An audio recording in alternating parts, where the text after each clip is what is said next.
अहिल्यानगरमध्ये अवैध धंद्यांवर लगाम घालण्यासाठी मोठी घोषणा.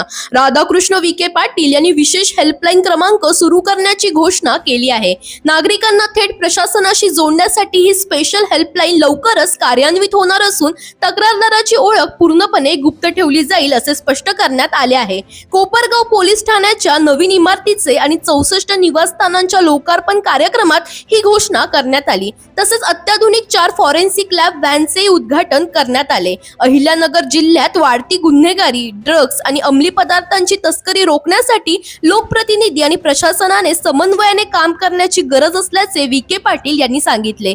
राष्ट्रीय आणि समृद्धी महामार्गामुळे वाढणाऱ्या गुन्हेगारीला आळा घालण्यासाठी 500 अतिरिक्त पोलीस कर्मचाऱ्यांची मागणी सरकारकडे करण्यात आल्याची माहितीही त्यांनी दिली. जिल्हाभर सीसीटीव्हीचे जाळे विस्तारण्याचा निर्णय घेण्यात आला असून महाविद्यालय परिसर आणि गावांमध्ये देखील कॅमेरे बसवण्याचे निर्देश देण्यात आले आहेत. गुन्ह्यांचा तपास जलद व्हावा यासाठी उपविभागीय स्तरावर अत्याधुनिक फॉरेन्सिक व्हॅन उपलब्ध करून देण्यात येणार असल्याचेही जाहीर करण्यात आले. आता या स्पेशल हेल्पलाईनचा गुन्हेगारीवर किती परिणाम होतो हे आगामी काळातच स्पष्ट होणार आहे. दरम्यान तुम्हालाही अशाच अपडेट्स हव्या असतील तर इंडिया लीडरला फॉलो करायला विसरू नका.